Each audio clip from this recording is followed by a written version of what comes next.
नमस्कार साथियों, एक बार फिर से आप सभी का अपने चैनल विजय धनुष में स्वागत एवं अभिनंदन है।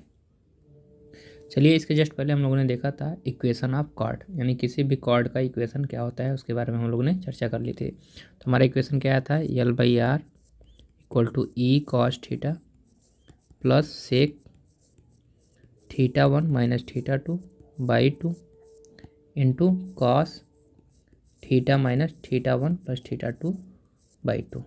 जब हमारा एक्सिस क्या होता था, इनिशियल लाइन, एंड जो हमारा यस क्या होता था वो होता था पोल, यानी फोकस ही जो हमारा क्या होता था, पोल होता था। और वहाँ पर क्या हो जाए, ये एक्सिस अल्फा एंगल से क्या हो, इंक्लाइंड हो जाए एक्सिस, उस केस में थीटा की जगह क्या कर रहे थे हम लोग, थीटा माइनस अल्फा कर लेते थे। बस यही चेंज होता था, बाकी हमारा इक्वेशन यही रहता था। ठीक, आज हम लोग बात करेंगे टेंजेंट के बारे में, चर्चा करेंगे और इस इक्वेशन का यूज होगा, तो थोड़ा सा भी इसको रखे रहिए। तो हम लोग अभी बात कर लेते हैं। ठीक, तो अब हम लोग पढ़ेंगे कि किसी भी कोनिक पे टेंजेंट क्या होता है, उसका इक्वेशन हम लोगों को पढ़ना है। तो मान लीजिए हमारा ये क्या है, कोनिक है। ठीक, इस पे टेंजेंट की बात करेंगे। तो हमारा क्या था, एक कॉर्ड था। तो कॉर्ड को कैसे बनाते थे, दो पॉइंट होता था, point P and A point P1। मान लीजिए हमारा P1 है, जिसका कोऑर्डिनेट कह रहे हैं R1 कामा θ1, और दूसरा पॉइंट हमारा क्या था, P2, जिसे हम कहते थे R2 कामा θ2।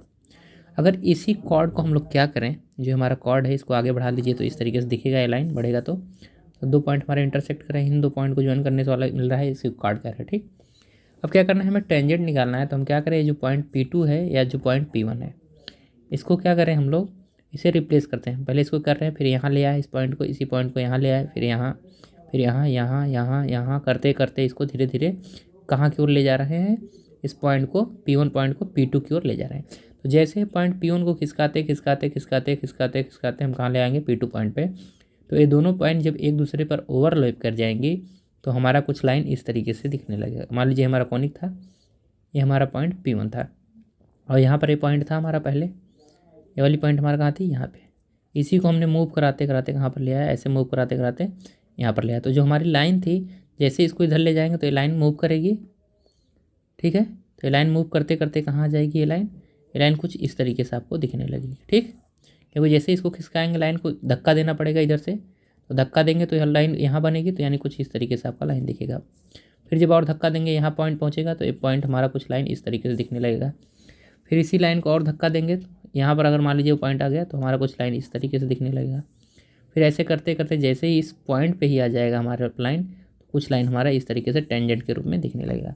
यानी किसी एक पॉइंट से पास करने वाला लाइन जो कि क्या हो, कोनिक पे क्या करे, स्पर्श करे, एज ए केवल टच करे, केवल एक ही पॉइंट पे क्या करे, टच करे कोनिक पे, तो उसे क्या कहते हैं, टेंजेंट लाइन।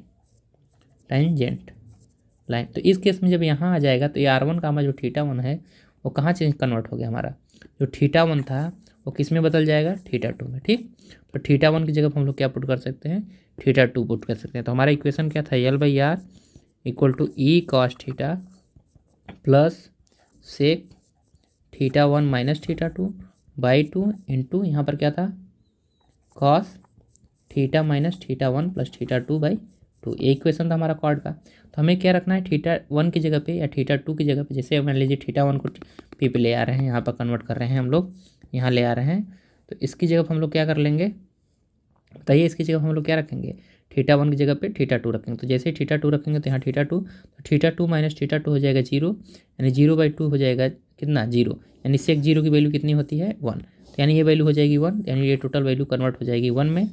और इस पर करेंगे तो ये वैल्यू हमारी क्या हो जाएगी, θ1 प्लस यानी 2θ2 हो जाएगा, और 2θ2/2 यानी 2 से 2 कैंसिल आउट, यानी बचा गया θ2, यानी यहाँ बचे cos θ2, और इसके हो जाएगा हमारे यहाँ θ2, यानी थीटा माइनस θ2 बचेगा, यानी cos θ2 माइनस θ2 इंटू 1 हो जाएगा। ठीक, यानी हमारा इक्वेशन क्या आ गया, L/R equal to E cos theta plus cos theta minus θ2। और θ2 क्या है, उस पॉइंट का क्या है, एंगल है, वेक्टोरियल एंगल। तो θ2 की जगह हम लोग अल्फा से रिप्लेस करते हैं इसको, उसको कहते हैं क्या, अल्फा है। तो अल्फा से जैसे ही रिप्लेस कर देंगे, या θ1 से या θ2 से, तो इसको θ1 करिए, क्योंकि 2 है नहीं तो इसको कर लेते हैं θ1, या अल्फा कर लीजिए। तो यानी यह क्या है, E cos थीटा और प्लस cos थीटा माइनस θ1, क्योंकि θ2 तब लिखते हैं जब एक θ1 रहा होता है, तो θ2 अजीब सा लग रहा है कि θ1 भी रहा होगा, तो इस वजह से हम क्या सीधे कर रहे हैं उसको θ1, यानी θ2 को ही हम ले जा रहे हैं किस पे, θ1 पे। तो आप देख रहे हैं हमारा क्या बन जा रहा है, टेंजेंट का इक्वेशन। ठीक है, तो अब यही हम लोगों को करना है, बाकी चीज़ें आप लोग समझ चुके हैं। अब चलिए निकालते हैं इसका इक्वेशन। ठीक है, प्रॉपर वे में लिख लेते हैं क्या होता है। तो समझ में आया, तो कॉर्ड को ही क्या बना रहे हैं हम लोग, टेंजेंट बना रहे हैं। ठीक, तो डायग्राम बनाइएगा सबसे पहले। तो एक डायग्राम बना लीजिए ताकि आप लोगों को बाद में समझ में आए कैसे हुआ था। ये हमारा कोनिक है, हमने कहा एक पॉइंट यहाँ पर लिया। ठीक, दूसरा पॉइंट एक ले रहे हैं दूसरे कलर से, ये पॉइंट यहाँ पर है। और ये हमारा क्या हो गया, हाँ इसी को मिला देते हैं। तो ये हमारा कॉर्ड होगा जो इन दोनों पॉइंट को मिलाया जाएगा। तो थोड़ा आगे बढ़ाइए ताकि आप लोगों को टेंजेंट समझ में आए। तो इस तरीके से तो इन दोनों पॉइंट से पास कर रहा है लाइन, और ये जो पोर्शन होगा यही कॉर्ड होगा जो इंटरसेप्ट फॉर्म होगा इन दोनों का। ठीक, तो इस पॉइंट को क्या कर रहे हैं हम, मूव करा रहे हैं। तो रेड वाले को ऐसे बनाते चलिएगा, इसी को हम लोग क्या करें, खिसकाते फिर यहाँ ले आए, फिर यहाँ ले आए, फिर यहाँ ले आए, और लास्ट में क्या करिएगा, ऐसे तीर मारिएगा यहाँ पे, यहाँ पर ले आ दिए। ठीक, इसी पॉइंट को। तो ये पॉइंट कन्वर्ट होते होते हैं कहाँ आ गए, यहाँ पे। तो इसको कह रहे हैं P2 R2 कामा θ2, और इसे कह रहे हैं P1 R1 कामा θ1। ठीक है, तो इस पे ले गए। तो इस पे जैसे ही ले जाएंगे तो हमारा जो एक लाइन है, ये लाइन किस तरीके से दिखने लगेगा, आप कुछ इस तरीके से दिखने लगेगा। क्लियर। तो ये जो रेड वाली लाइन दिख रही है आपको, ये वाली गुलाबी वाली, यही हमारा क्या है, टेंजेंट लाइन। टेंजेंट लाइन समझ में आ रही है सबको बातें। यानी कॉर्ड को ही क्या कर रहे हैं हम, रिप्लेस कर रहे हैं टेंजेंट में। तो यही लाइन जो है, यही लाइन क्या है हमारा, ए रहा। इसी लाइन को यहाँ पर हमने ला दिया है। ठीक, तो इस तरीके से कुछ डायग्राम बनेगा। तो आप लोग डायग्राम बनाइए, 2 पेन का यूज कर लीजिएगा, एक ब्लैक एंड एक ब्लू, ताकि आप लोगों को ये सारी चीज़ें समझ में आए। ठीक, अब हमें यहाँ R1 R2 की ज़रूरत नहीं है, तो हम लोग कोऑर्डिनेट को ऐसे भी लिख सकते हैं, P θ1 एंड P θ2। ठीक, तो अब इसका मतलब क्या है, इसका मतलब P R1 comma θ1 and P R2 comma θ2।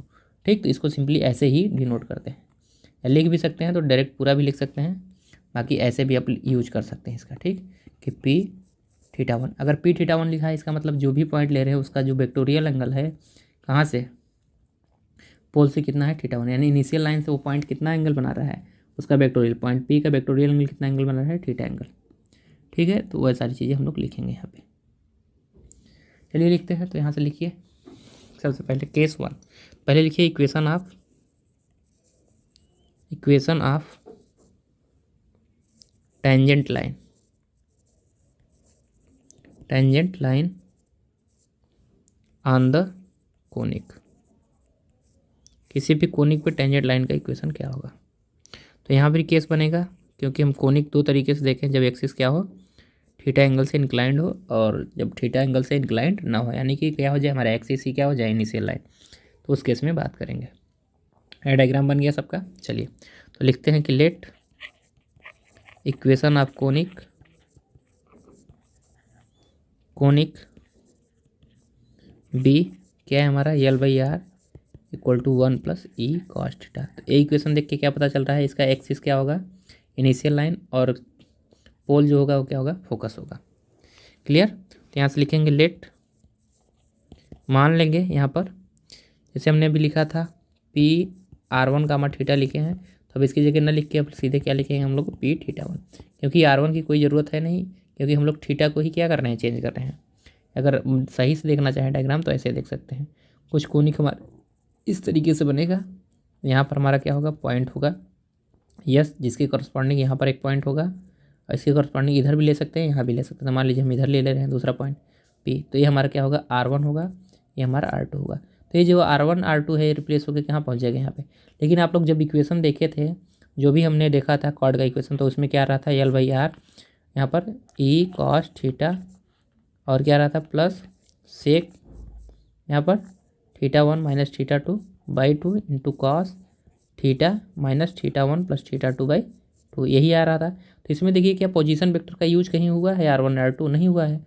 इस वजह से हम लोग R1 R2 नहीं लिख रहे हैं यहाँ पर। ठीक, क्योंकि इसका कोई मतलब ही नहीं है लिखने का, R1 R2 लिखना चाहे तो लिख भी सकते हैं, कोई फ़र्क पड़ने वाला है नहीं। तो अगर नहीं समझ में आएगा तो लिख भी सकते हैं, अगर समझ में आ रहा है तो मत लिखिएगा, दोनों बातें सेम है। ठीक, तो हम यहाँ से लिख लेट, नहीं तो बाद में घबरा जाते हैं। दोनों कोऑर्डिनेट लिखने के बजाय अब एक कोऑर्डिनेट हम लोग लिखेंगे, केवल उसका वेक्टोरियल एंगल लिख रहे हैं। तो इसका मतलब भी जब भी कभी लिख रहे हैं P θ1, तो इसका मतलब है जो पोजीशन वेक्टर P का जो भी पोजीशन वेक्टर है वो इनिशियल लाइन से कितना बना रहा है एंगल, जो वेक्टर रेडियस वेक्टर हो कितना एंगल बना रहा है, थीटा 1। तो हम केवल एंगल को ही बता रहे हैं। ठीक, समझ में आ गया ना, तो ध्यान रखिएगा, क्योंकि वो जाके उसी पे क्या हो जाएगा, ओवरलैप हो जाएगा R1 R2, तो R1 का भी क्या हो जाएगा, R1 भी R2 के बराबर हो जाएगा। ठीक, लेकिन यहाँ पर कुछ यूज नहीं है R1 R2, तो इस वजह से हम लोग कुछ भी यहाँ पर चेंज नहीं कर रहे हैं। ठीक, तो यहाँ लेट P, यहाँ पर लिख रहे हैं P, क्या लिखें, P R1 का थीटा 1 लिखे या थीटा 1 लिखे, समझ में आ जाएगा सबको। तो सिंपली हम लिख रहे हैं थीटा 1। अगर नहीं समझ में आएगा तो R1 थीटा 1 लिख लीजिएगा। फिर आपको ये भी बताना होगा R1 किसके बराबर हो जाएगा, थीटा 1 के। तो यहाँ से लिखेंगे थीटा 1। ठीक, be a point on the conic first. तो किस कोनिक पे है, कोनिक फर्स्ट पे। अब एक दूसरा पॉइंट ले लेते हैं जिसे हम कहेंगे Q। एक P हमने पॉइंट लिया, तो यहाँ पर अगर बना लीजिए तो एक डायग्राम और अलग से बना लीजिए ये तो हम समझाने के लिए आपको बनाए थे, या P1 कर लीजिए, तो इसको P1 ही कर लेते हैं हम लोग, P1। ठीक, एंड दूसरा पॉइंट ले लेते हैं, एंड अनदर पॉइंट, या लिखिए and take another point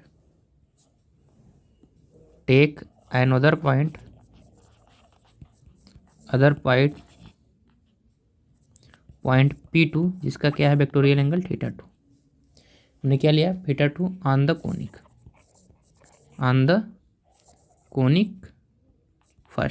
first पे हमने क्या लिया, दूसरा पॉइंट लिया। तो नाउ इक्वेशन ऑफ कॉर्ड क्या हो जाएगा, now equation of chord joining the point P1 and P2 is, R की जगह पे यहाँ यूज होगा इज, को इक्वेशन लिख रहे हैं तो EL/R होगा, इक्वल टू इधर क्या हो जाएगा, E cos थीटा होगा, प्लस बताइए सेक थीटा 1 माइनस थीटा 2, या थीटा 2 माइनस थीटा 1 कर सकते हैं, इंटू कास यहाँ theta minus theta 1 plus theta 2/2। ये सारी चीज़ें याद रखनी होगी, और नहीं याद है तो याद करिए। ठीक, तो ये हमारा क्या आ गया, इक्वेशन। इसको कहेंगे इक्वेशन नंबर 2। अब क्या कर रहे हैं, हमें टेंजेंट लाइन बनाना है, तो अब क्या करेंगे कि पॉइंट P1 को P2 पे ले जाएं या P2 को P1 पे ले जाएं। तो क्या करना है, हम लोग P2 को P1 पे ले जाएंगे ताकि थीटा 1 दिखे, नहीं तो थीटा 2 भी दिखेगा तो भी कोई दिक्कत है नहीं। तो हम लोग क्या दिखाएंगे कि जो ये लाइन है इसको हम ले आ रहे हैं पॉइंट P1 पे, तो टेंजेंट बना रहे हैं। ठीक, तो लिखेंगे व्हेन द पॉइंट P2, जिसको हम कह रहे हैं P2 हमारा पॉइंट क्या है, थीटा 2।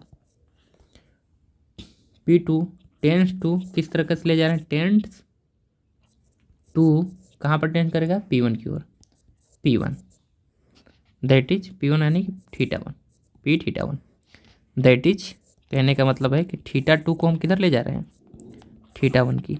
डायग्राम में समझना चाहें तो ऐसे समझ लीजिए, मान लीजिए पॉइंट इधर था तो हमारा एक कुछ एंगल बना होगा, ये यहाँ पर है ए एंगल, तो एंगल कुछ रहा होगा, या कुछ दूसरे तरीके से समझना चाहें तो ऐसे समझ लीजिए।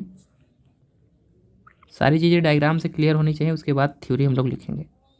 अगर आपको डायग्राम से ही नहीं क्लियर है तो थ्योरी रटने के बराबर हो जाएगा। ठीक, तो ये ध्यान रखिएगा।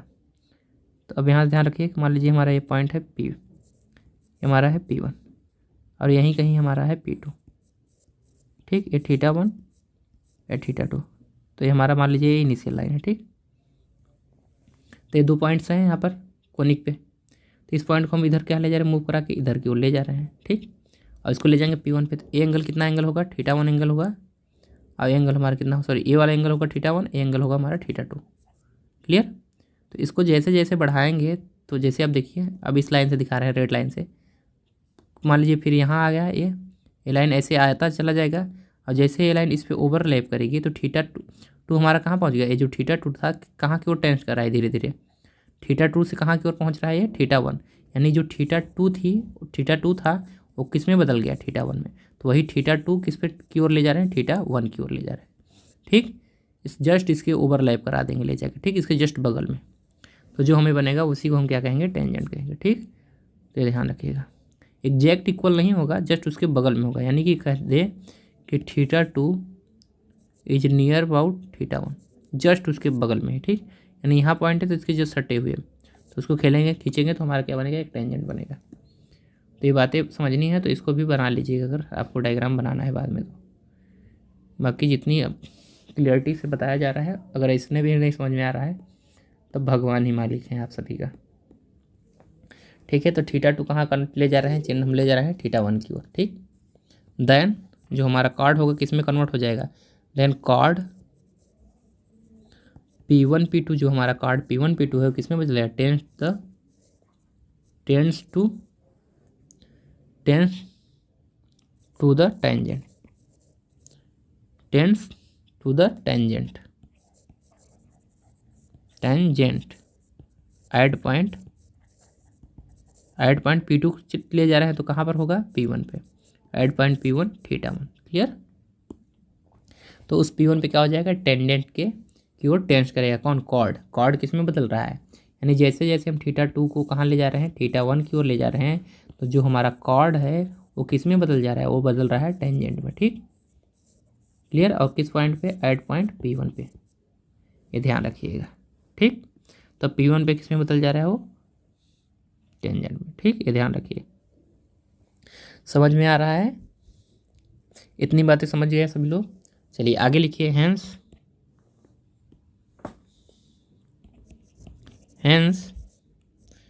Equation of tangent to the conic at point P1 क्या हो जाएगा, जिसको हम θ1 से कर रहे हैं, इज ऑब्टेन बाई, कैसे ऑब्टेन करेंगे, ऑब्टेन्ड बाई θ2 की जगह क्या रखेंगे, ऑब्टेन्ड बाई पुटिंग θ2 इक्वल्स θ1, ठीक। तो θ2 की जगह क्या रखेंगे, टोटल इन इक्वेशन नंबर 1। तो जो भी इक्वेशन नंबर 1 माना है उसमें हम क्या कर देंगे, पुट कर देंगे। हमारा इक्वेशन क्या है यहाँ पर, 2 है, कॉर्ड का इक्वेशन, तक इक्वेशन नंबर 2 करेंगे यहाँ पे, पुटिंग इक्वेशन नंबर 2, तो इक्वेशन नंबर 2 में पुट कर देंगे। तो नाउ लिखेंगे equation of tangent to the conic at point P1।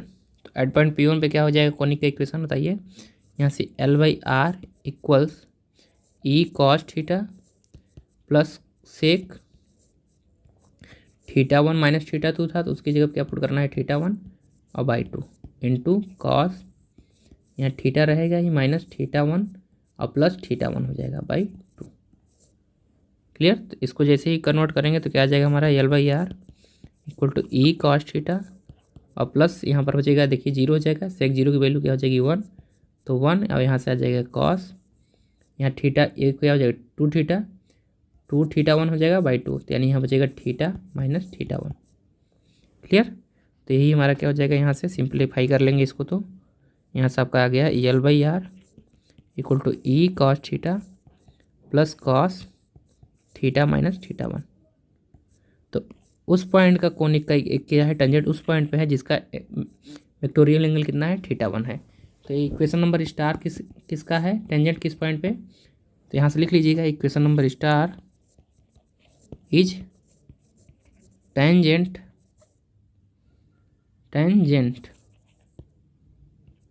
या लिखिए equation number star represent, equation number star represent equation of tangent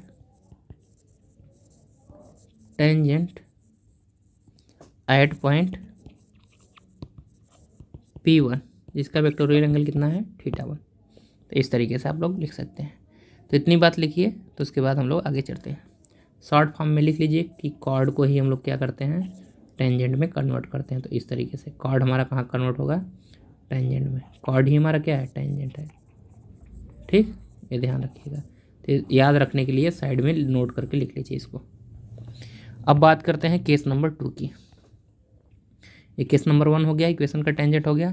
case number 2 में भी हम लोग ऐसे ही करेंगे। ठीक, तो केस नंबर 2 में डायग्राम कैसे बनेगा पहले उसको ध्यानपूर्वक समझते हैं। तो ये हमारा हो गया ए एक्सिस हो गया, ए पॉइंट हमारा हो गया। ठीक, इसको इनिशियल लाइन कह दे रहे हैं। ऐसे हमारा एक्सिस कुछ इस तरीके से होगा कोनिक का, इस तरीके से, और हमारा कोनिक बन गया। तो इस पर कोई भी 2 पॉइंट कहीं भी ले सकते हैं, यहाँ भी ले सकते हैं, यहाँ भी ले सकते हैं। तो कहीं ले लीजिए, जहाँ मन हो आपको वहाँ ले सकते हैं। इनिशियल पॉइंट इधर भी ले सकते हैं, कहीं भी ले सकते हैं, आप जहाँ चाहे वहाँ ले सकते हैं।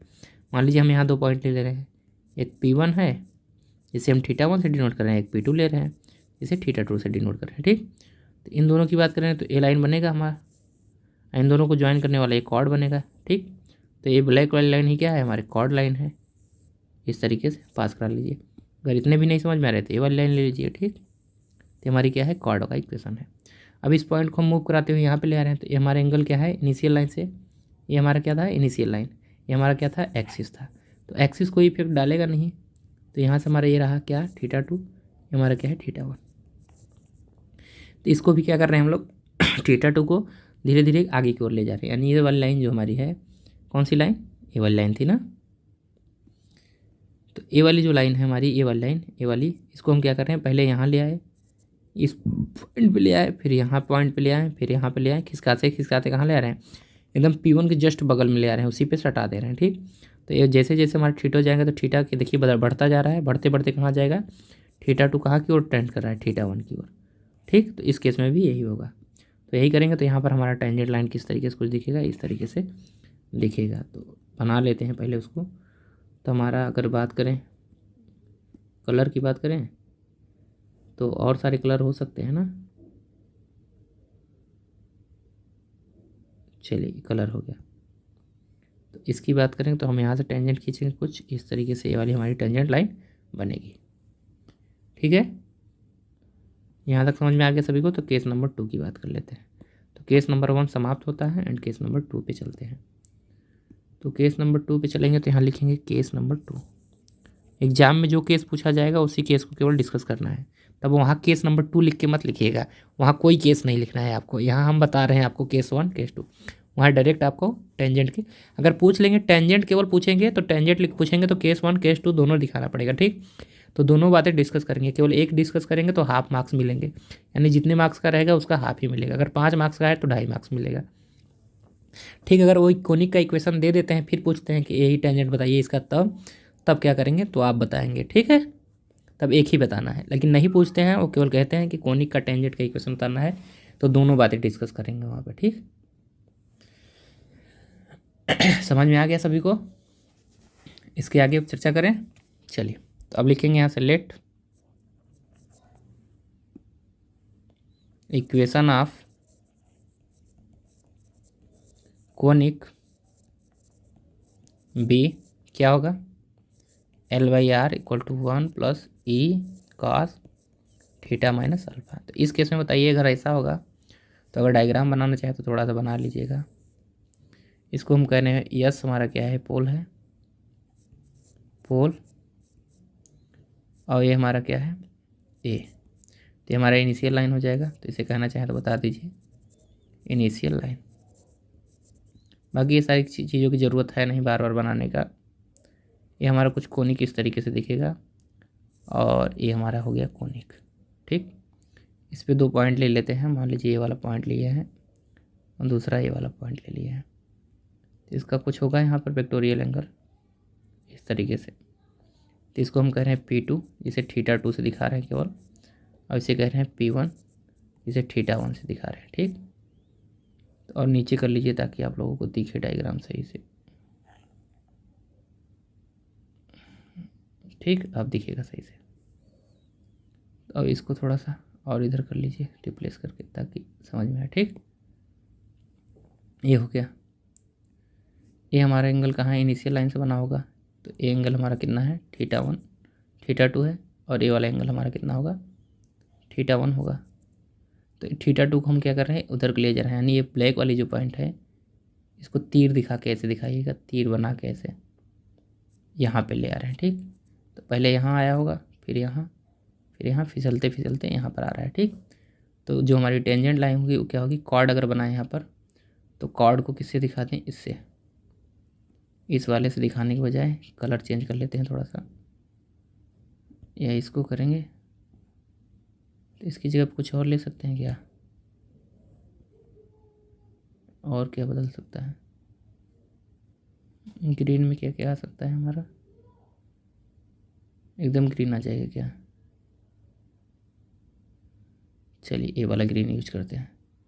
तो इस ग्रीन का यूज करेंगे तो हमारे यहाँ से क्या दिखेगा, टेंजेंट लाइन कुछ इस तरीके से हमारी दिखेगी। ठीक, तो ये हमारी टेंजेंट लाइन दिखेगी। तो इस सारे डायग्राम को बना लीजिए, बाकी एग्जाम में डायग्राम मत बनाइएगा, वहाँ पर आप लोग से जानते रहते हैं तो डायरेक्ट उसको लिखिएगा केवल। ठीक है, एग्जाम में डायग्राम बनाने की ज़रूरत है नहीं, फालतू का समय वहाँ पर देंगे, बाकी हम समझाने के लिए आपको ये बना रहे हैं। तो ये लिख लिए हैं, तो वही जो चीज़ें अभी लिखे हैं सेम वही पॉइंट वहाँ पर लिखना है। तो यहाँ से लिखेंगे लेट, यहाँ से लिखेंगे late P1 θ1 be a point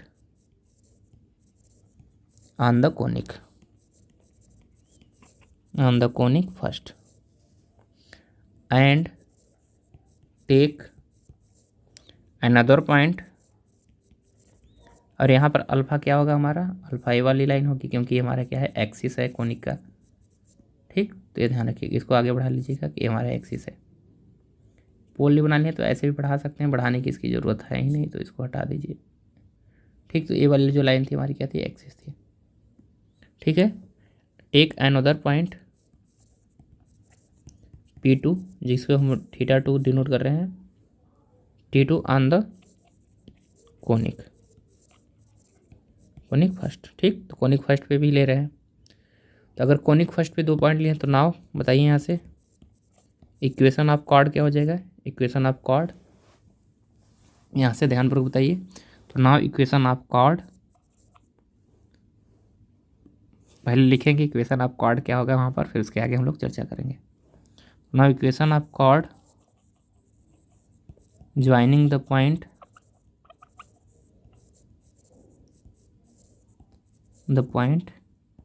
P1 जो कि क्या है θ1 एंड P2 जो कि क्या है θ2 इच क्या होगा इक्वेशन इसका, वही जो अभी तक हम लोग करते आए हैं, L/R।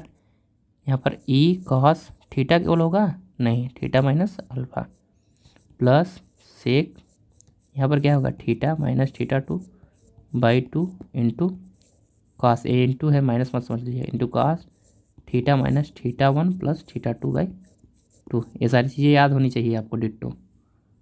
ठीक है, तो यहाँ से हमारी वैल्यू क्या आ जाएगी, ये हमारा इक्वेशन नंबर 2 बन गया। तो इसको इक्वेशन 2 करेंगे और फिर यहाँ से लिखेंगे नाउ, नीचे लेंगे नाउ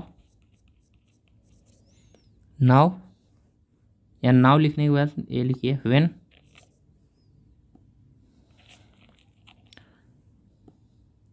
यहाँ से लिखिए when the point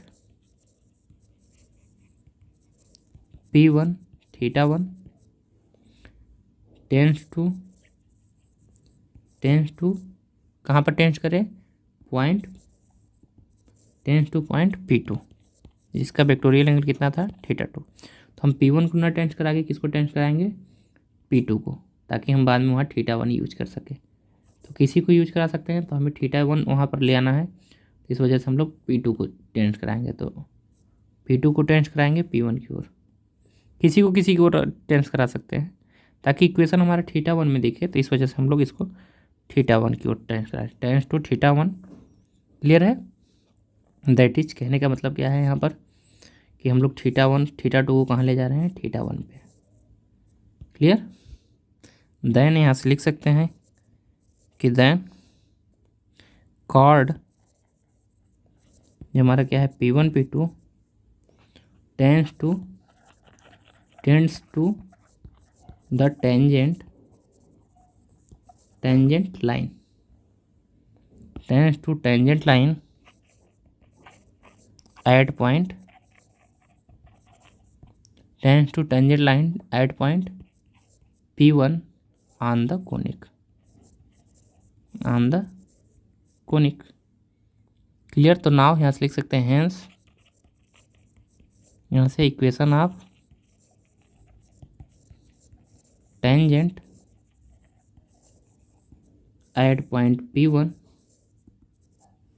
eight point T यहाँ छूट रहा है तो इधर लिख दे रहे हैं उसको, ठीक। तो टी यहाँ बना दिया है। एट पॉइंट P1 जो कि θ1 है इज क्या होगा, L/R equal to E cos theta minus alpha plus sec, यहाँ पर क्या था हमारा θ1 की जगह पे θ2 की जगह क्या रखना है, θ1/2 इंटू कॉस, यहाँ पर हमारा जो बदला है उसको रखेंगे, रिप्लेस किए हैं तो यानी यहाँ पर क्लियर। तो यहाँ ए लिखने के बजाय हम लोग लिखेंगे now equation of tangent at point P1 obtained by, लिख लीजिए एक बार और आगे थोड़ा सा, यहाँ लिखेंगे obtained by at point P1 θ1 obtained by putting θ1 equals θ2 equals θ1, ठीक। इन इक्वेशन नंबर, इक्वेशन रखे रहिए, इसकी ज़रूरत पड़ेगी अभी, तो यहाँ से लिखेंगे इक्वेशन नंबर 2 में, इन इक्वेशन नंबर 2। तो जैसे ही 2 करेंगे तो यहाँ पर वैल्यू पुट करिए इसको, तो यही हमारी वैल्यू थी,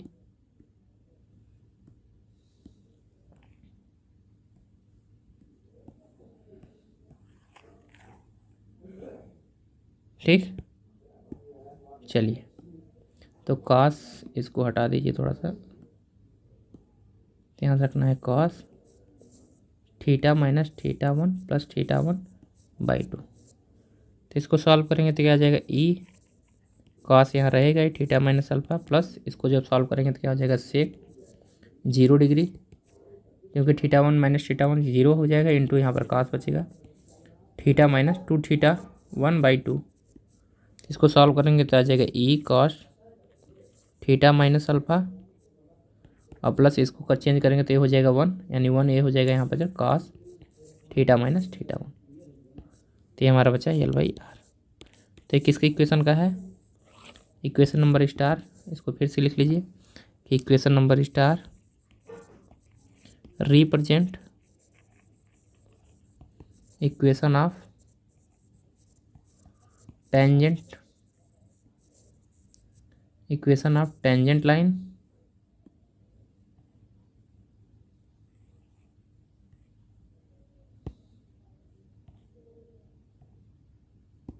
ठीक, equation of tangent line at point P1 जो कि θ1 है। और कोनिक का एक यहाँ पर कोनिक किसका है, जो कोनिक है उसका एक्सिस कितना एंगल बना रहा है इनिशियल लाइन से, अल्फ़ा एंगल बना रहा है, ठीक। तो इस वजह से हमारा क्या है यहाँ पर माइनस अल्फ़ा है, इस बात को ध्यान में रखिएगा। तो ये हमारा हो गया इक्वेशन ऑफ कोनिक का, किसी भी कोनिक पे टेंजेंट का इक्वेशन। इतनी बात समझ में आ गई। चलिए अब इसके आगे हम लोग चर्चा करते हैं। चलिए नेक्स्ट हेडिंग लगाइएगा इक्वेशन ऑफ अजिम्प्टोट्स। तो पहले हम जानेंगे कि अजिम्प्टोट्स होता क्या है। अगर आपके कॉलेज में पढ़ा दिया गया है कैंपस में तो आप लोग जानते होंगे, नहीं जानते हैं तो यहाँ सीखेंगे अजिम्प्टोट्स, ठीक। इसके बारे में थोड़ा सा जानेंगे कि अजिम्प्टोट्स क्या होता है। किसी भी कोनिक या किसी भी कर्व की बात करें, कोई भी कर्व हो सकता है, सर्किल, स्फेयर, कुछ भी हो सकता है। तो जो भी कर्व होगा उस पर कहाँ पर हम लोग टेंजेंट खींचे, इनफाइनाइट पे, इनफाइनाइट यानी कि इनफाइनाइट भी जो पॉइंट हो उस पर हम क्या खींचे, टेंजेंट खींचे। तो जो टेंजेंट होगा उसी को हम क्या कहते हैं, अजिम्प्टोट्स कहते हैं, ठीक। तो किसी भी कोनिक के इनफाइनाइट, जो कि इनफाइनाइट दूरी पे पॉइंट होगा, क्योंकि कोनिक जो हमारा जो भी कोनिक बनाते हैं तो एंड थोड़ी हो जाता है, वो आगे की ओर बढ़ता चलता जाता है, ठीक। तो कोई पॉइंट होगा तो कहाँ पर, एट इन्फिनिटी। तो इन्फिनिटी पर, किसी भी पॉइंट पर इन्फिनिटी पर जो हम टेंजेंट खींचेंगे उसका क्या कहेंगे, उसी को क्या कहेंगे, अजिम्प्टोट। इस केस में मान लीजिए हमारा ये फोकस यस है, तो अगर कोई पॉइंट इन्फिनिटी पे है तो उसका वेक्टोरियल रेडियस वेक्टर क्या होगा, बताइए। रेडियस वेक्टर क्या होगा उस केस में, जो अगर मान लीजिए यह पॉइंट P1 था तो P1 को हम कहाँ ले जाएंगे, इसको मान लीजिए 2 पॉइंट होंगे, यहाँ पर ध्यानपूर्वक समझिए। अब ये हमारा मान लीजिए कोनिक है, अब इसको डैश डैश कर ऐसे बनाइए, थोड़ा सा ध्यानपूर्वक समझ लीजिए। ये इस तरीके से हमारा कुछ कोनिक है, ठीक। अभी ख़त्म नहीं हो रहा है, आगे की ओर बढ़ता चला जाएगा ऐसे, ये भी आगे की ओर बढ़ता चला जाएगा, डाइड्रेस कर लीजिएगा, इन्फिनिटी तक जा रहा है। ठीक, ये भी इन्फिनिटी तक जा रहा है दोनों साइड में। और यहाँ हमारा कहीं फोकस है, यस। अब हम पॉइंट कहाँ ले रहे हैं, इन्फिनिटिव ले रहे हैं। एक पॉइंट कहाँ ले रहे हैं, P1 इन्फिनिटिव ले लिए। दूसरा पॉइंट हमारा क्या है, यहाँ पर है P2। P2 हमारा यहाँ कहीं है या यहाँ कहीं है। ठीक, P2, तो इसका मान ले रहे हैं हम लोग, क्या ले रहे हैं, वेक्टोरियल एंगल R2 ले रहे हैं। ठीक, और इसका अब क्या लेंगे तब, जो P2 होगा।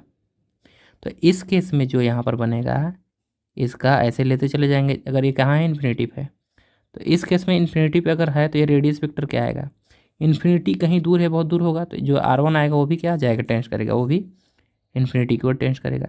यानी यही जो हमारा R2 है या R1 कह दीजिए, ये जो पॉइंट है इसको रिप्लेस करते करते कहाँ ले जाएंगे, इसमें इन्फिनिटी ले आना है हमको। ठीक, तो इन्फिनिटी ले जाएंगे, तो अगर इन्फिनिटी ले जाएंगे तो हमारा इक्वेशन क्या था अभी, L/R क्या आया है, 1 प्लस टेंजेंट का इक्वेशन क्या है अभी बताइए, E cos theta plus cos theta minus theta 1। तो हम इसको इन्फिनिटी की ओर ले जा रहे हैं, तो एट पॉइंट इन्फिनिटी, यानी इन्फिनिटी पे खींचा गया जो टेंजेंट होगा उसी को क्या कहेंगे, अजिम्पटोस। तो उस केस में जो थीटा 1 होगा वो कहाँ चला जाएगा, थीटा 1 कहाँ पर रिप्लेस होगा, यानी कि हमारे उस केस में जो होगा हमारा R1, जो हमारा R1 होगा, यानी रेडियस वेक्टर की बात करेंगे यहाँ पर, तो जो रेडियस वेक्टर उस केस में होगा वो कहाँ की ओर टेंस करेगा, R1 कहाँ टेंस करेगा, इन्फिनिटी की ओर। ठीक, तो अब हमें क्या करना है, R1 को कहाँ ले जाना है, इन्फिनिटी की ओर। तो अगर जो भी क्या पॉइंट्स है वो कोनिक पे है तो इसको सेटिस्फाई करेगा, तो L/R1 हो जाएगा इक्वल टू क्या हो जाएगा यहाँ, cos थीटा माइनस थीटा 1। ठीक, तो यहाँ पर जैसे ही रखेंगे L/R1 cos theta minus theta 1, तो यहाँ पर हम लोग क्या करेंगे, वैल्यू क्या करेंगे, R1 को कहाँ ले जाएंगे, इन्फिनिटी की ओर। तो जो इक्वेशन मिलेगा हमें किसमें, R और थीटा में, उसी को हम क्या कहेंगे, अजिम्पटोट्स का इक्वेशन। तो अजिम्पटोट्स एक क्या होता है, टेंजेंट ही होता है, लेकिन उस टेंजेंट को कहाँ पर खींचते हैं हम लोग, किसी भी कोनिक के इनफाइनाइट डिस्टेंस पे जो पॉइंट है, ठीक, वेक्टोरियल एंगल पे, रेडियस वेक्टर पे, उस पॉइंट पे हम लोग क्या खींचेंगे, टेंजेंट खींचेंगे। ठीक, तो उसके बारे में हम लोग चर्चा करते हैं, उसी को कहते हैं अजिम्पटोट्स। ठीक है, तो आप ऐसे समझ सकते हैं कि इनफाइनाइट में खींचा गया टेंजेंट ही क्या कहलाता है, अजिम्पटोट्स कहलाता है। तो यहाँ से लिखेंगे इक्वेशन ऑफ अजिम्पटोट्स। तो हेडिंग हमारा नेक्स्ट रहेगा इक्वेशन ऑफ अजिम्पटोट्स। पहले सबसे पहले यहाँ लिखिएगा अजिम्पटोट्स, अजिम पी रहेगा, टोट्स TOTES, अजिम्पटोट्स लिखिएगा, फिर नीचे लिखिएगा इक्वेशन ऑफ अजिम्पटोट्स। अगर सिंपली लिखना चाहें तो ऐसे लिख लीजिए हिंदी में कि कोनिक पे, या लिख लीजिए किसी भी कोनिक पर इनफाइनाइट पे खींचा गया टेंजेंट ही क्या कहा जाता है, अजिम्पटोट। तो यहाँ ऐसे सिंपली हिंदी में लिख लीजिए, किसी भी कोनिक नहीं, कोई भी कर्व भी हो सकता है, लेकिन हम कोनिक में पढ़ रहे हैं तो कोनिक के बारे में चर्चा कर रहे हैं। किसी भी कोनिक के फाइनाइट या किसी भी कोनिक पर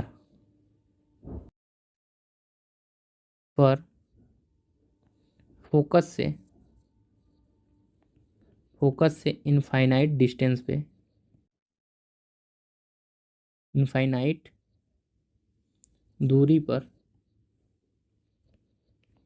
स्थित, लेकिन कहाँ होना चाहिए, कोनिक पर ही होना चाहिए। तो किसी भी कोनिक पर फोकस से इनफाइनाइट दूरी पर स्थित पॉइंट पर खींचा गया टेंजेंट ही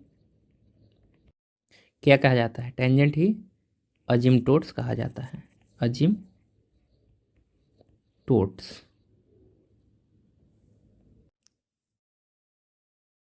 कहा जाता है। ठीक, या कहलाता है। तो ये बातें थी, थोड़ा सा लिख लीजिए, बाकी लिखेंगे इक्वेशन ऑफ अजिम्पटोट्स। तो यहाँ हेडिंग लगाइएगा इक्वेशन ऑफ, पूछा जाता है 100% इसकी भी श्योरिटी ले सकते हैं। ठीक, ना आए तो इस ये मत कहिए कि नहीं आया, लेकिन आने के चांसेस इसके 100%, लगभग 99.999, जितना 9 इसके आगे लगाना चाहें उतना लगा सकते हैं। ठीक है, पूछा भी गया है, आप लोग देख सकते हैं उठा के आंसर। टोट्स। इसको अच्छे से पढ़िए और समझिएगा। चलिए बात करते हैं। तो दो कोनिक्स हमारे थे, दो टाइप के, तो दोनों केस में हम लोग पढ़ेंगे। ठीक है, किसी को कोई दिक्कत नहीं होनी चाहिए। चलिए तो यहाँ लिखेंगे late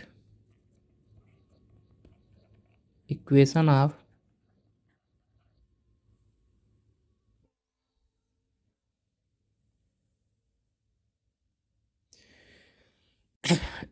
of conic B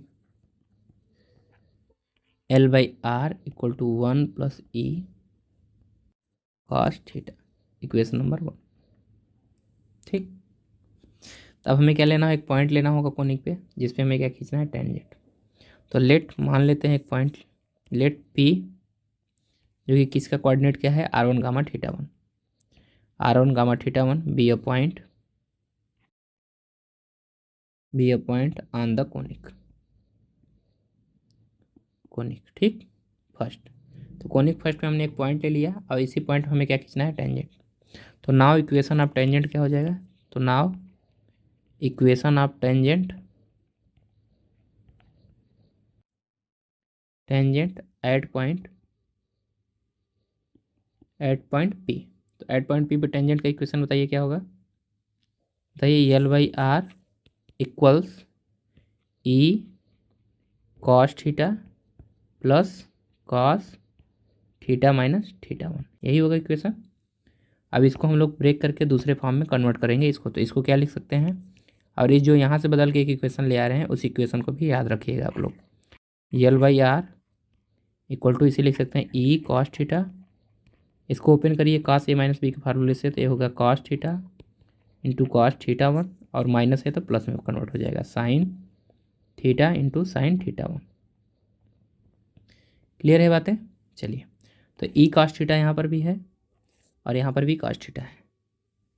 clear, तो यहाँ से लिख सकते हैं L बाई आर इक्वल्स, यहाँ से कॉस थीटा दोनों जगह कॉमन लेंगे तो बचेगा E plus cos theta 1 into cos theta, और प्लस यहाँ से क्या बच गया हमारा, sine theta 1 into sine theta, यहाँ से क्या बच गया हमारा, sine theta into sine theta 1।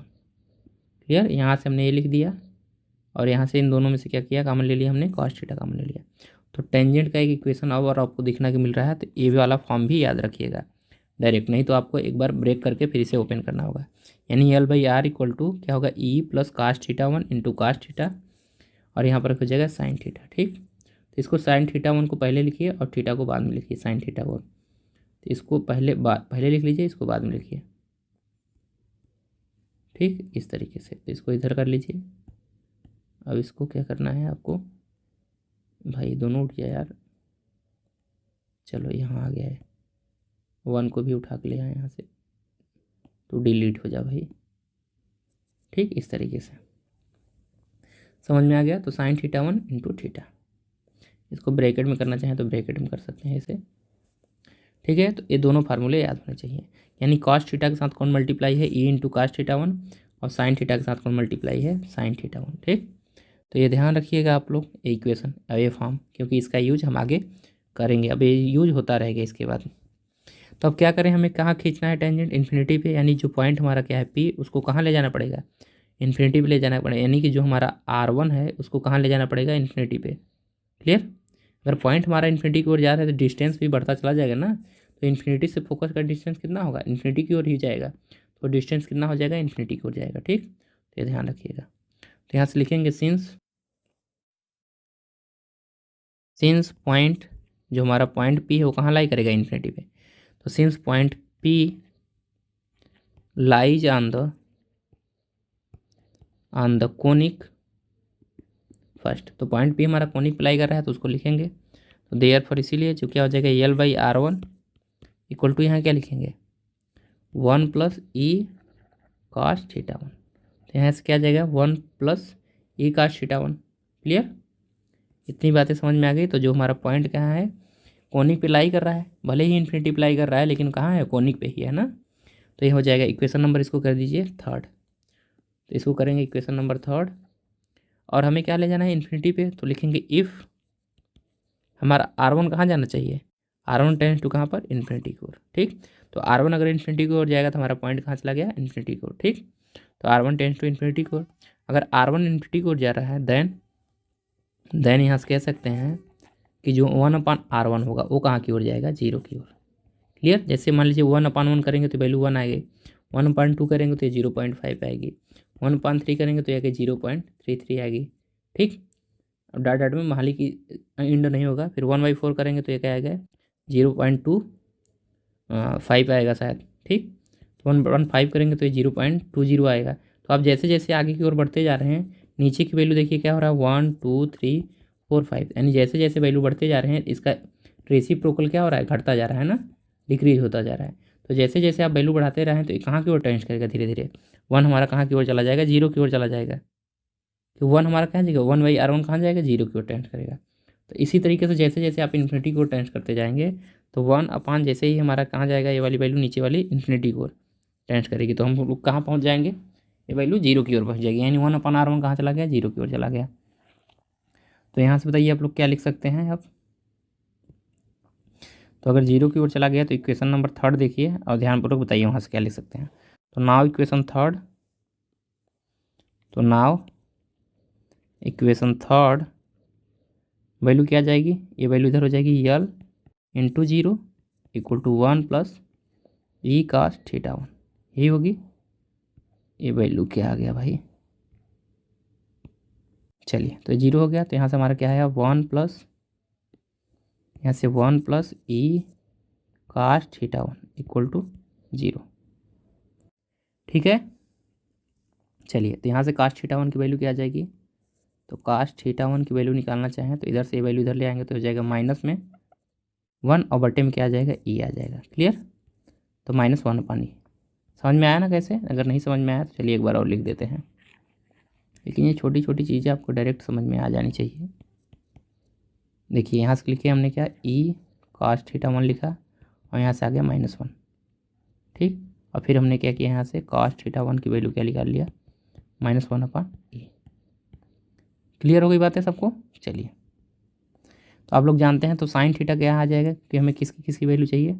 अभी जो हमने इक्वेशन लिखा है यहाँ पे ध्यानपूर्वक देखिए, ये इक्वेशन था, हमें किसकी वैल्यू चाहिए, यहाँ पर कास थीटा 1 की वैल्यू रख दें कहीं से निकाल के और साइन थीटा 1 की वैल्यू रख दें तो हमें ये इक्वेशन मिल जाएगा ना, ये आर और थीटा में। तो हमें आर और थीटा में चाहिए इक्वेशन, और इक्वेशन है किसका, टेंजेंट का ही इक्वेशन है। तो हमें इन्फिनिटी चाहिए, तो इन्फिनिटी के केस बना के हम लोग ने R1 कहाँ टेंस करा दिया, इन्फिनिटी। तो उस केस में हम लोग निकाल रहे हैं क्या, टेंजेंट का इक्वेशन। तो R1 को हम निकाल ले गए, इन्फिनिटी ले गए, तो उस केस में हमें क्या निकालना है, इक्वेशन टेंजेंट का। तो नाउ इसीलिए हम लोग कास थीटा की किस केस में निकालना है, जब हमारा R1 कहाँ टेंस कर रहा है, इन्फिनिटी की ओर। तो नाउ यार लिख सकते हैं सिंस, फार्मूला बताइए, साइन का वैल्यू निकालना है हमें सिंस। आप लोग जानते हैं कि क्या होता है, sine square theta plus cos square theta बराबर क्या होता है, 1 होता है। तो आप जानेंगे यहाँ से क्या हो जाएगा, साइन थीटा की बात करेंगे, साइन स्क्वायर थीटा की, तो इधर हो जाएगा 1 माइनस कास स्क्वायर थीटा, और यहाँ से साइन थीटा क्या आ जाएगा, √1 माइनस कास स्क्वायर। किसी के मन में यहाँ तो नहीं चल रहा है प्लस माइनस, अगर चल रहा होगा तो इसे हटा लीजिएगा अपना मन से। ठीक, क्यों, क्योंकि जब हम लोग पढ़ते हैं तो पढ़ते हैं √ में भी क्या आएगा, पॉजिटिव में भी वैल्यू आएगी। ठीक है, ध्यान रखिएगा। क्लियर है ना, तो हम लोग पॉजिटिव लेके चलेंगे। ठीक, तो यहाँ साइन थीटा इक्वल टू क्या है, √1 माइनस कास स्क्वायर थीटा। इतनी बातें क्लियर हो गई सबको, आगे बढ़ें। चलिए तो ये हमारी वैल्यू आ गई।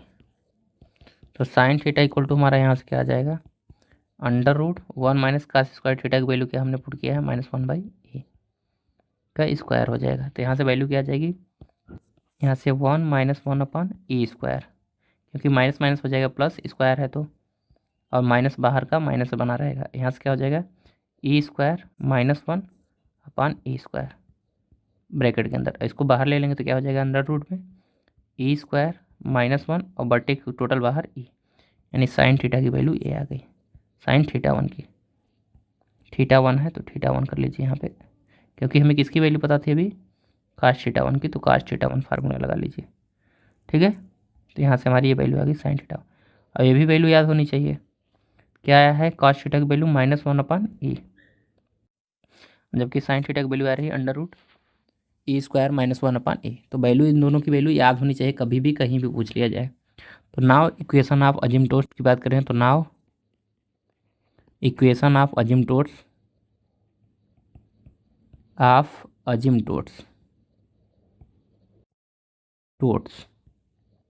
इज, वैल्यू पुट कर देनी है किस इक्वेशन में, वो इक्वेशन नंबर 3 से।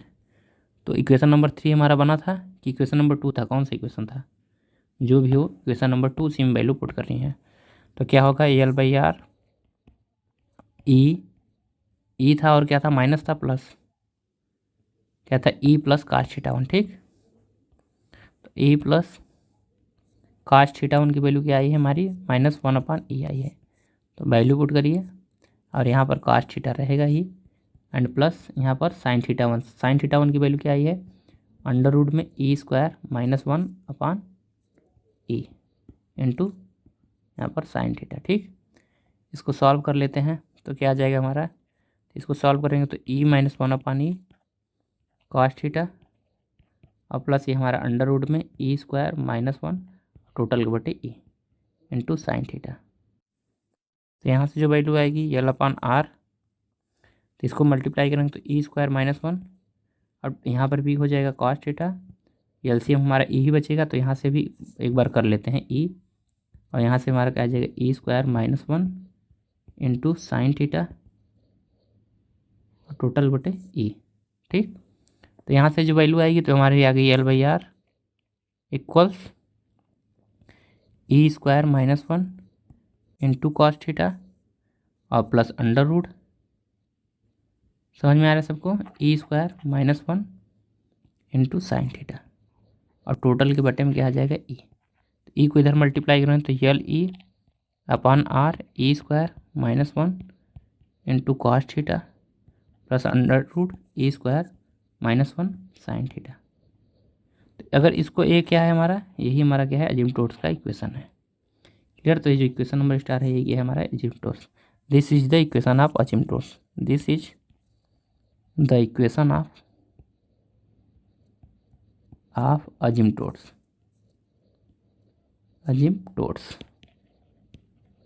ठीक। अब याद करने का तरीका क्या है, जैसे अभी हम लोग लाइन का इक्वेशन पढ़े थे, L/R = A cos θ + B sin θ, यही पढ़े थे। तो यहाँ पर आपको याद होना है ए की वैल्यू हमारी क्या आ रही है, यहाँ पर E² -1 टाइप बाई ई आ रहा है, ठीक, क्योंकि ई को अगर इधर ले ट्रांसफर करेंगे तो बटे में ई आ जाएगा।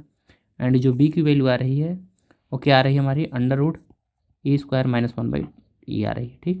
तो वैल्यू पुट कर लेंगे, और बाद में अगर ऐसे नहीं याद करना चाहते हैं तो अगर एल की जगह पे यहाँ पर सी मान लीजिए, तो यहाँ पर सी मानेंगे आप लोग, ठीक। तो सी मानेंगे तो स्मॉल ए हो जाएगा, ए स्मॉल बी हो जाएगा, ठीक। तो यहाँ पर सी की जो वैल्यू आ रही है वो किसके बराबर है, L/E के बराबर आ रही है, जबकि ए की स्मॉल ए की वैल्यू क्या है, इसके बराबर है E² -1, and B small B की वैल्यू किससे आ रही है, √e² -1। तो ऐसे भी याद रख सकते हैं डायरेक्ट वैल्यू, तो इक्वेशन याद रहेगा तो उसमें डायरेक्ट वैल्यू पुट कर देंगे तो आपका अजिम्प्टोट्स का इक्वेशन दिखने लगेगा। बाकी जब एग्जाम में करेंगे तो इस तरीके से इसको करना पड़ेगा और इसको प्रूव करना पड़ेगा। तो यहाँ पर हमारा क्या होता है, अजिम्प्टोट्स का इक्वेशन समाप्त होता है। चलिए अब यहाँ पर बात आती है कहाँ कहाँ अजिम्प्टोट्स खींचा जा सकता है, किस किस पे खींचा जा सकता है और कहाँ कहाँ पॉसिबल है, ठीक। तो जो भी इक्वेशन मिला है उसी इक्वेशन से हम लोग चर्चा कर लेंगे अभी, ठीक। ठीक है, किसी को डाउट बताइए, नहीं ना। तो यहाँ ध्यानपूर्वक देखिए, तो अभी हमने निकाला है जो क्या, sin θ1 की वैल्यू निकाला है, ठीक। तो sin θ1 की वैल्यू क्या आई है, √e² -1/e, और cos θ की वैल्यू क्या आई है, cos θ1 की वैल्यू यहाँ से -1/e। चलिए अब इसेंट्रिसिटी की बात करें तो E = जब हमारा 0 होगा तो उस केस में क्या होगा हमारा, बताइए क्या होता है इस केस में, सर्किल, सोच के बताइएगा फटाक से। हमने केस सारे लिखवा रखे थे ना कि जब E = 1 होगा, E = 0 होगा, E < 1 होगा एंड E > 1 होगा। तो ये सारी चीज़ें हमने 4 केस बना के रखे थे। इस केस में हमारा क्या होता था, पैराबोला, इस केस में हमारा होता था सर्किल, इस केस में क्या होता था, इलिप्स, इस केस में क्या होता था, हाइपरबोला। ये चारों केस बना के रखे थे। तो मान लीजिए इक्वल टू जीरो होगा तो हमें इक्वेशन अभी देखा क्या है हमारा L/R इंटू ई। ठीक, इधर क्या है हमारा E² -1 यही आया है इंटू कॉस थीटा, और बी की जगह अंडर रूट में E² -1 है। ठीक, यही है इंटू साइन थीटा है। तो इक्वल टू जीरो होगा तो यहाँ भी जीरो रख देंगे वैल्यू, तो क्या आ जाएगा हमारा, तो जीरो, तो इधर वाला टर्म क्या हो जाएगा, जीरो हो जाएगा, तो कोई मतलब है नहीं।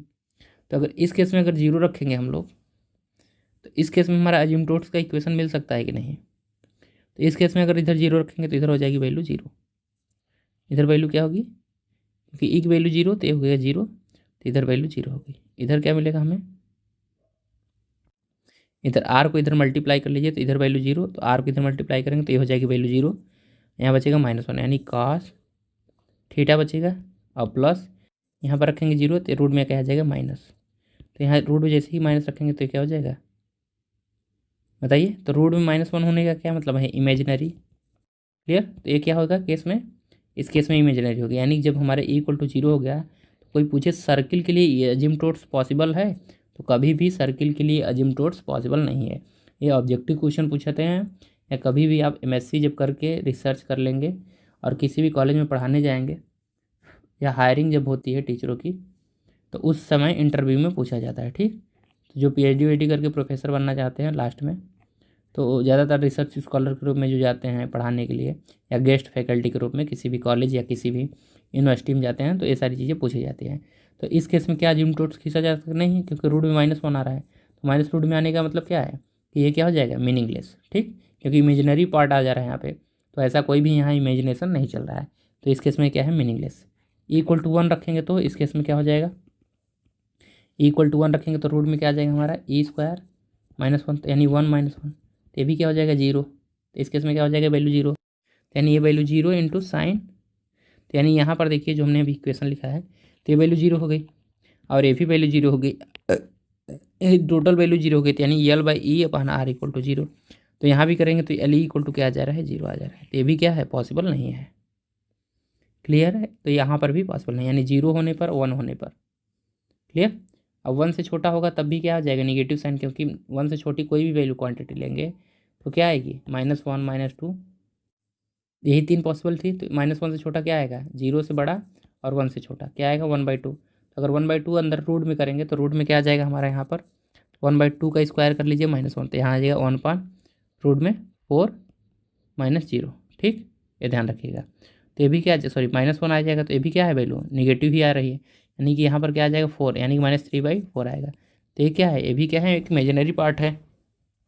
सबको समझ में आ रही है ये बातें, ठीक है। तो इसका भी कोई मतलब है नहीं यहाँ पे। ठीक, यानी किस किस केस में हमारा अजिम्प्टोट्स नहीं बन पाएगा, जब ई इक्वल टू हमारा क्या हो जाएगा, ई की वैल्यू क्या हो जाएगी < 1, या तो 1 हो जाए या तो 0 हो जाए। क्लियर, या इसके बीच में, यानी ई की वैल्यू जब क्या होगी 1 से लेकर के, सॉरी ई किसके किसके बीच में लाई करें, वो >1 एंड < 0, यानी 0 से क्या हो >, यानी 0 से बड़ा हो या 0 हो या 1 हो या 1 से छोटा हो, इसके बीच में जो भी पॉसिबल लाई करेगी उस केस में जो अजिम्प्टोट्स हैं वो मीनिंगलेस है। इस केस में कोई भी अजिम्प्टोट्स खींचा नहीं जा सकता है। हाइपरबोला के केस में अब बात करें, मान लीजिए ई इज >1, तो इस केस में क्या है पॉसिबल है, क्योंकि यहाँ पर क्या होगी वैल्यू पॉजिटिव होगी, यहाँ पर भी वैल्यू क्या होगी पॉजिटिव, यानी यहाँ से ध्यानपूर्वक देखिए, तो L/E/R equal to E² -1 cos theta and plus यहाँ पर क्या होगा रूट में E² -1 sin थीटा। तो यहाँ पर जैसे पॉजिटिव होती है ये भी क्वांटिटी पॉजिटिव, ये भी पॉजिटिव, इसके से पॉजिटिव निगेटिव से नहीं मतलब था, बस इसका था कि ये इमेजिनेशन ना हो। तो यहाँ कोई रियल वैल्यू आपको मिल जाएगी जो कि R में बिलोंग करेगा, और इधर भी हमारी क्या हो जाएगी वैल्यू एग्जिस्ट करेगी। तो बड़ी होगी तो कुछ वैल्यू इधर भी मिल जाएगी, मान लीजिए 3 ले लीजिए तो 3L/R, इधर लेंगे तो 3 रखेंगे तो 9 यानी कि 8 cos थीटा, और प्लस यहाँ रखेंगे तो 8 -1, 9 -1 यानी कि रूट में 8 का मतलब 2√2 यानी sin थीटा। तो ये हमारा इक्वेशन मिल जाएगा। यानी कब अजिम्प्टोट्स खींचा जा सकता है, केवल एक ही कंडीशन में पॉसिबल है, वो क्या है किस केस में, जब हमारा क्या हो हाइपरबोला। तो यहाँ पर लिख लेंगे रिमार्क करके, रिमार्क। अगर ऑब्जेक्टिव क्वेश्चन कभी भी बनाना हो एग्जाम में, MSc का एंट्रेंस एग्जाम देंगे तो ये सारी चीज़ें अगर उनको पूछना होगा तो वो पूछ सकते हैं। तो लिखेंगे if E is less than R equal to 1 then, इसका मतलब या ऐसे लिख लीजिए जो हमने बात किया है अभी क्या क्या कि ई की वैल्यू किसके किसके बीच में लाई करें, 0 से लेकर के 1 तक। ठीक, देन अब इससे पीछे भी जा सकते हैं, कोई दिक्कत है नहीं। क्लियर, तो ध्यान रखिएगा। बाकी हमारे ई की जो वैल्यू होती है हमेशा क्या होती है, 0 से 1 के बीच में ही होती है या उससे बड़ी होती है। ठीक, निगेटिव ई की वैल्यू कभी भी इसेंट्रिसिटी निगेटिव नहीं होती है, ध्यान रखिएगा। ठीक, देन यहाँ से क्या लिखेंगे, then equation of star is meaningless, उसका कोई मतलब नहीं है, मीनिंगलेस। ठीक, एंड इसी में सेकंड लिख लीजिएगा 10, इस प्रकार लिख सकते हैं कि 10 अजिम्प्टोट्स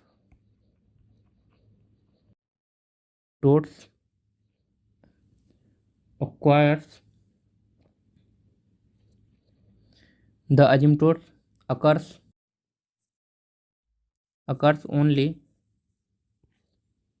only in case of hyperbola that is कहने का मतलब क्या है कि जब हमारा ई की वैल्यू क्या हो 1 से बड़ा हो, तो 1 से बड़ा होता है तो उस केस में क्या बनता है, हाइपरबोला। यानी केवल हाइपरबोला के केस में हम क्या कर सकते हैं, अजिम्प्टोट्स का इक्वेशन निकाल सकते हैं। ठीक है, तो आज के लिए इतना ही रखते हैं। तो हमने क्या क्या देखा आज, टेंजेंट का इक्वेशन देखा एंड इक्वेशन ऑफ अजिम्प्टोट्स के बारे में हम लोगों ने पढ़ रखा है कि अजिम्प्टोट्स क्या होता है। ठीक है, अब इसके आगे हम लोग बात करेंगे नॉर्मल, यानी क्या हो, हमें नॉर्मल ज्ञात करना हो। जैसे कोई भी कोनिक हमें दिया हुआ है और इस पर हमें टेंजेंट पता है, तो टेंजेंट पे नॉर्मल जो लाइन होगी उसका इक्वेशन कैसे फाइंड करेंगे। यानी किसी भी कोनिक पे नॉर्मल, आप नॉर्मल किसे कहते हैं, आप लोग पढ़े होंगे जब 12th में पढ़े होंगे, dy/dx जब पढ़ रहे होंगे तो बताया गया होगा कि किसी भी कर्व पे अगर किसी भी कर्व पे नॉर्मल खींचना है, नॉर्मल लाइन, तो कैसे खींचते थे, जिस पॉइंट पे नॉर्मल खींचना है उस पॉइंट पे क्या खींचते थे, टेंजेंट। और टेंजेंट के जो परपेंडिकुलर लाइन होती थी वही क्या कही जाती थी, उस कर्व की उस पॉइंट पे क्या कही जाती थी, नॉर्मल लाइन कही जाती। ठीक, यानी लंब डालना हो। ठीक, तो उसी को हम लोग क्या कहते थे, नॉर्मल लाइन कहते थे। तो जब भी निकलना हो तो हम टेंजेंट का इक्वेशन जानते हैं, तो इसके परपेंडिकुलर जो लाइन होगी उसका हमें इक्वेशन फाइंड करना है। ठीक, तो इक्वेशन ऑफ नॉर्मल वही कही जाएगी कोनिक पे। तो कोई कोनिक होगा, कोनिक के अगर इस पॉइंट पी पे हम क्या करें, नॉर्मल खींचना है, तो क्या करेंगे, उस पॉइंट पे टेंजेंट खींचेंगे और इस टेंजेंट के परपेंडिकुलर जो भी लाइन होगी एट पॉइंट पी पे, उसी लाइन को हम क्या कहेंगे, वो कोनिक का क्या है, नॉर्मल है उस पॉइंट पी पे। ठीक, तो ये थी नॉर्मल की बात। तो कल हम लोग चर्चा करेंगे नॉर्मल के बारे में।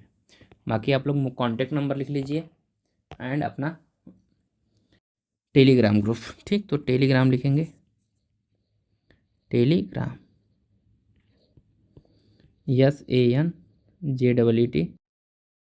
SANJEETMATHS4 लास्ट में, एंड कॉन्टैक्ट नंबर 8808032920। तो इसे लिख लीजिए। बाकी IIT JEM के लिए हमने बताया था, जो भी इच्छुक हों अपना कॉन्टैक्ट दे सकते हैं। ठीक, 50 स्टूडेंट की बात कही गई थी, तो 50 ही स्टूडेंट लिए जाएंगे। ठीक, तो ये ध्यान रखिएगा। बाकी एक नंबर और लिख लीजिए, 9936531453। मान लीजिए एक नंबर पे हम नहीं कॉल उठा पा रहे हैं, दूसरे नंबर पर कर लीजिएगा, तो हो सकता है ये नीरज सर का नंबर है, तो हो सके नीरज सर उठा लेंगे तो आपको रिप्लाई कर देंगे नीरज सर। ठीक, चलिए आज के लिए इतना ही रखते हैं। बाकी वीडियो देखने के लिए आप सभी का बहुत बहुत धन्यवाद। कितना समझ में आया है ये लोग आप लोग ज़रूर बताइएगा। ठीक है।